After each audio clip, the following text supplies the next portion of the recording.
For thousands of years, the Indus River has been the lifeblood of a civilization. It nourished the Great Plains, grew fields of wheat and cotton, and gave water to over 240 million people. But today, this ancient lifeline is facing an existential threat. Pakistan is on the brink of a water emergency, a perfect storm of melting glaciers, volatile river disputes, and a warming world. The nation that built its entire economy on this river now watches its future evaporate, drop by precious drop. Up in the remote mountains of Gilgit-Baltistan, where the world's mightiest ranges meet, a silent catastrophe is unfolding.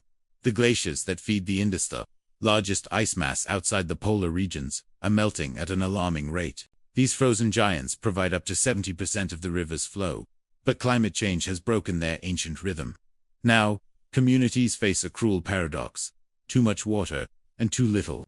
Glacial melt brings sudden, devastating floods, but this water rushes away before it can be captured. The result is growing scarcity.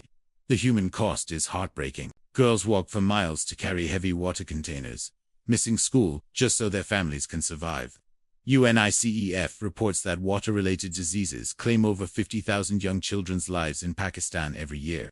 Scientists warn that by the end of this century, 2/3 of these glaciers could be gone forever.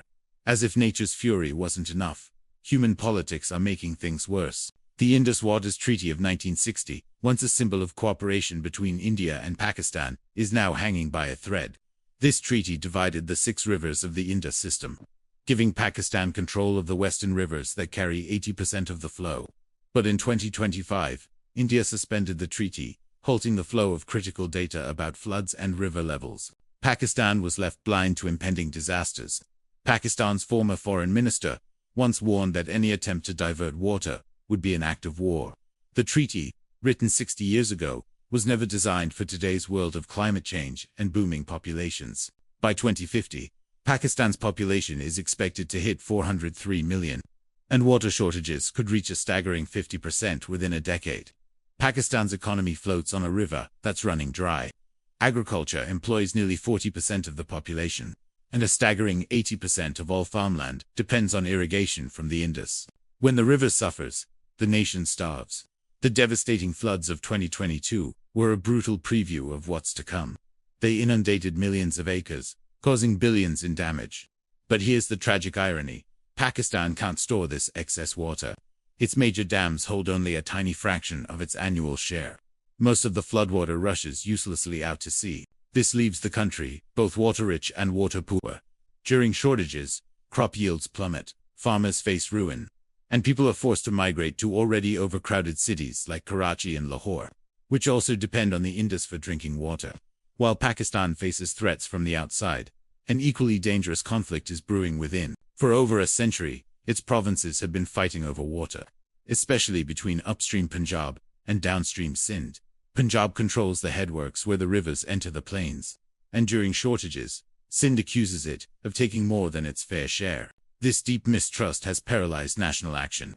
New dams couldn't be built because the lower provinces do untrust the upper ones to operate them fairly. This internal division is just as threatening as any external dispute. Pakistan's water crisis isn't just about scarcity, it's a crisis of governance, trust, and survival. The country must act now. It needs to modernize its water infrastructure, build smaller local systems to capture meltwater, and find ways to store monsoon floods. The Indus Waters Treaty needs to be renegotiated for the 21st century, addressing climate change and creating stronger rules that both nations can respect. Internally, Pakistan must build trust between its provinces, with transparent and fair water-sharing agreements. And critically, it must revolutionize its agriculture, moving away from wasteful flood irrigation to more efficient methods. Ultimately, water security is human security. When girls drop out of school to fetch water, when children die from preventable diseases, and when farmers abandon their parched fields, it's a national emergency. The Indus gave Pakistan life. Whether it continues to do so depends on the choices made today, before the river that built a nation finally runs dry. Thanks for watching. If you found this story important, please like, share, and subscribe for more deep dives into the issues shaping our world.